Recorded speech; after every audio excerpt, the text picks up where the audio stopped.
another great interview segment from the Racing Insiders Show. Let's go now to the man they're chasing, Jordan Taylor. He's first in points with his teammate Max Angelelli. They won at Detroit, and Jordan is just coming back, in fact, from Le Mans, the Le Mans test last Sunday. And first of all, Jordan, congratulations on the win in Detroit.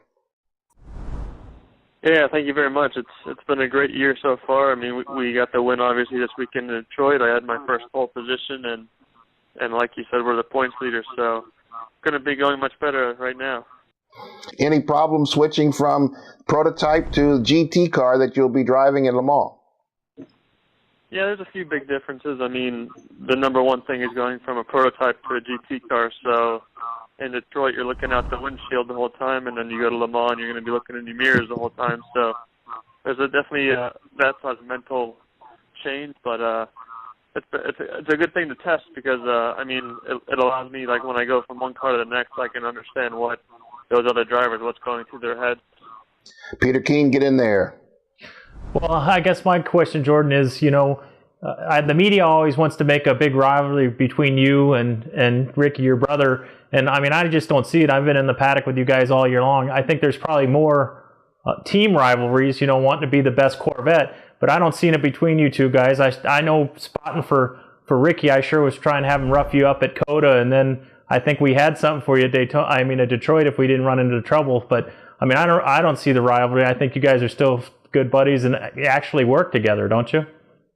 A lot of people think brothers in any sort of competition, they're the number one rival, but for some reason we've grown up a little differently and we're best friends, so we want to see each other do well, and this is the first year we ever raced against each other in any form of racing, whether it's go-kart or Skip Barber or anything. So when we got to Austin, we really had no idea what was going to happen until we were actually on the track, and once Ricky started defending, and it was an unbelievable battle. It was like, that was probably the best battle I've ever had in my career, and it's pretty cool to say that I was with my brother.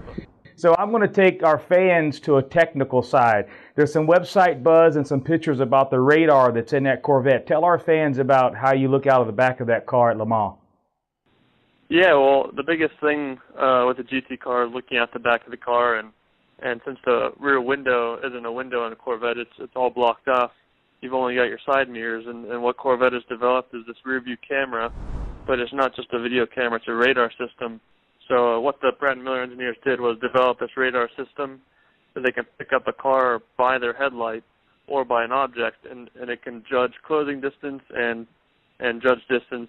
So what you'll see in the mirror or on the camera will just be a screen as a camera, and then as the car gets closer, there'll be a triangle, and as it's getting closer, the triangle gets bigger, and then on closing speed, it changes color, so you can tell if it's a GT car, it won't be closing distance that fast, but if it's an LMP1 car, you'll see it going from green to red really fast, so you'll know, okay, there's a car closing on me really fast. I can't really see where it is, but I know it's coming quick, and I need to be ready for it. So as a GT driver, it just takes one thing off your mind and makes it a lot easier.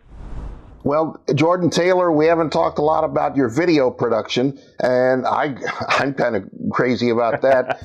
You want to release something now before Le Mans or anything else coming up soon so you could continue with the pattern? I don't think we'll have one before Le Mans, but hopefully after Le Mans, I think we've got about a month break that we can get working on something. I think we're all a little afraid that we're not going to be able to top the last two, so we're going to take some time to think about it, I think, before we send out the next one. It's just like a race. Everybody thinks you can't win again, but you'll put out another one. Jordan Taylor, points leader in Rolex DP, Daytona Prototype. Good to talk to you, partners. Good to talk to you again. Yeah, thank you, guys. The Racing Insiders on MAV TV every Thursday at 2 and 5 o'clock Eastern, and again on Saturdays at 12:30 midday.